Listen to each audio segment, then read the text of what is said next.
Alors, voilà la dernière magnifique version de Lovibe. Euh, on tourne à 6,13 gigaoctets par seconde en flux d'entrée, 23 843 frames par seconde et des images de 512 pixels en 8 bits. Et donc voilà, on tourne en temps réel.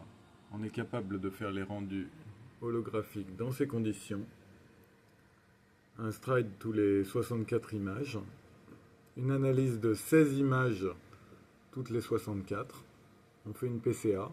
Et en plus, on fait une transformation spatiale holographique.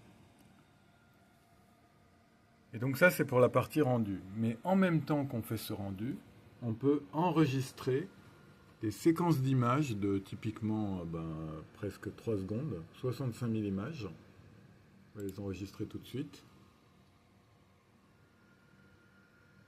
Voilà, là, il s'est écoulé déjà 3 secondes.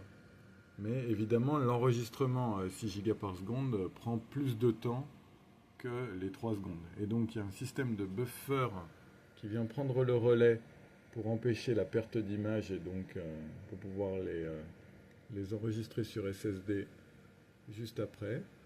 Et donc là, ce buffer est en train de se vider progressivement jusqu'à ce que l'enregistrement soit fini. Donc ça fait très longtemps qu'on a déjà enregistré nos 3 secondes d'image en continu. Voilà. Là, on va regarder ce que ça donne. Voilà. Le record est terminé. On a enregistré 65 536 images à la cadence de... Oh là là, je ne m'y retrouve pas. 23 384 frames par seconde. Et pendant ce temps, on continuait d'avoir le rendu d'image. Bon, évidemment, là, il n'est pas très intéressant. Mais ce qui est très très bien, par contre, c'est que notre fichier de sortie, notre fichier enregistré, fait bien 16 gigaoctets. Voilà.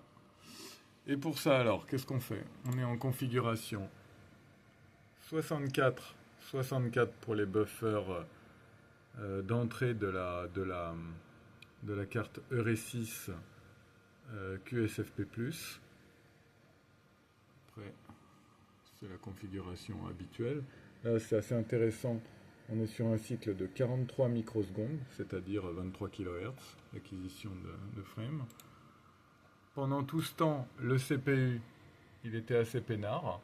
On était sur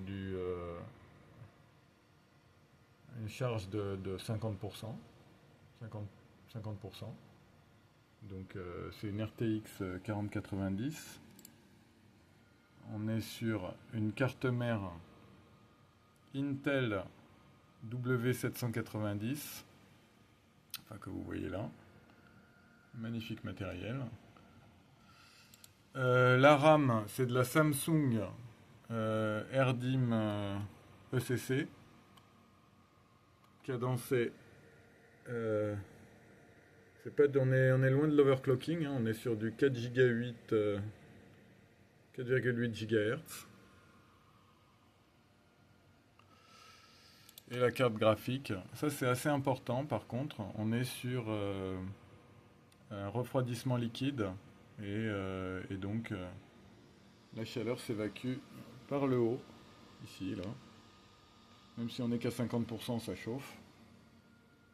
Mais on est capable de tenir la charge pendant des temps assez longs. Ça fait des heures en réalité que ça tourne. On peut refaire un enregistrement.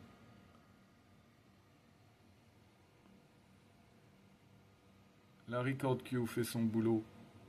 Elle sauve la mise. À un moment donné, elle a commencé à être en détresse, mais comme on a prévu assez, maintenant elle se vide tranquillement.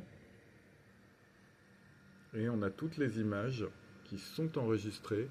Donc les fichiers qu'on obtient, ils sont complètement intègres. On a la série de 65 000 images complètement intègres, prises à la cadence de 23 000 images par seconde. Et ça, on peut le faire indéfiniment. Et donc on va pouvoir enregistrer autant de vidéos Doppler exploitables qu'on veut à partir de maintenant. La release, on est sur, et ça franchement félicitations aux programmeurs, sur la fameuse 12.12.1. On fait des programmeurs.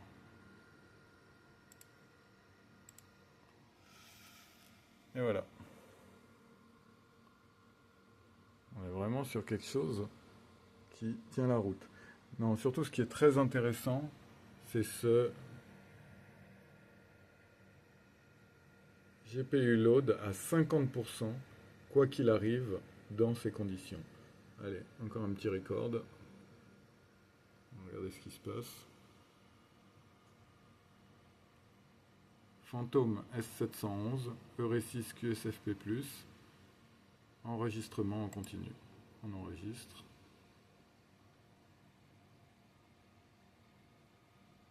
C'est rouge, mais ça passe. Et voilà. Les derniers fichiers font tous 16 gigaoctets.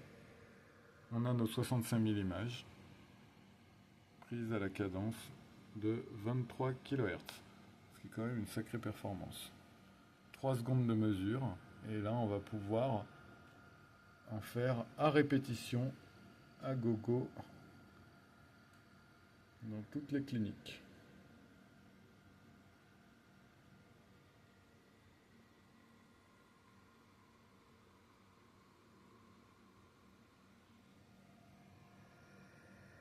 Et voilà. Frame record finish. On a toutes nos images, notre fichier de 16 Go. Tout va bien.